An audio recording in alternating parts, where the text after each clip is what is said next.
Aujourd'hui, je vous montre ma façon de faire du bouillon de poulet. Je sais, là, c'est très facile, mais quand même, il y a des petites choses que peut-être vous allez apprendre, que moi j'ai apprises au fil du temps et qui sont importantes quand même dans la fabrication du bouillon de poulet.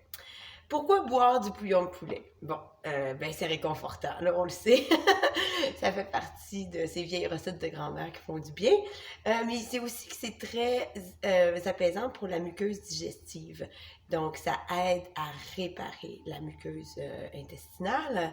Et puis, le bouillon maison, ben, il n'y a rien de tel. Ça se compare pas, même avec du bouillon biologique acheté en, en contenant à l'épicerie, au supermarché. C'est incomparable. Vraiment, ce qu'il y a de mieux, c'est la version maison. Donc, moi, j'utilise une mijoteuse pour le faire. Donc, voici un grand contenant. Ça prend pas beaucoup d'électricité.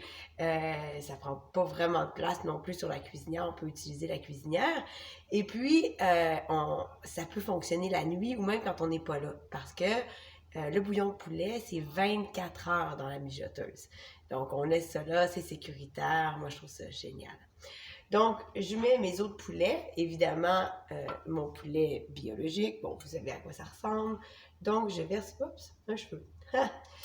Donc, bon, là, j'ai éclaboussé.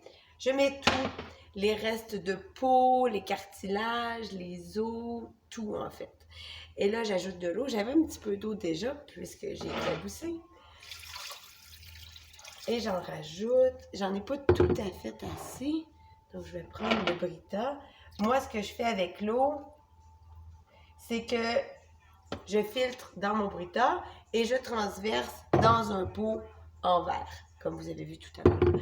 Donc, je laisse à peu près peut-être 2 cm, 2-3 cm jusqu'au rebord pour permettre un peu d'ébullition. Je mets une feuille de laurier, du poivre.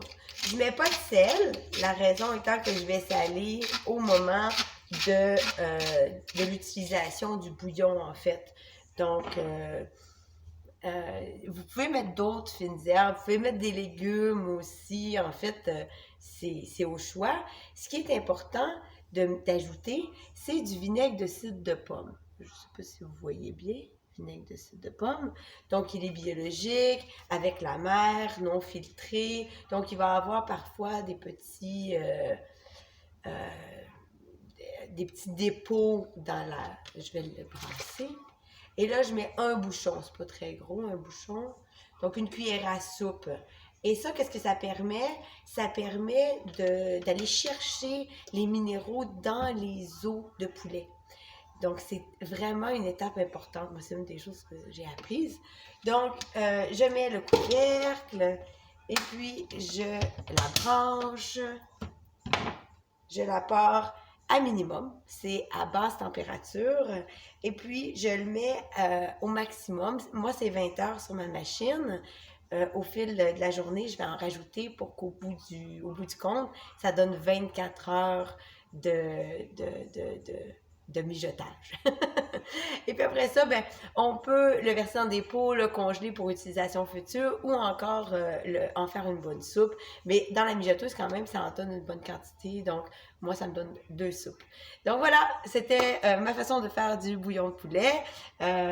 J'espère que vous avez appris des choses et que vous allez adopter cette façon de faire. Merci beaucoup, à bientôt!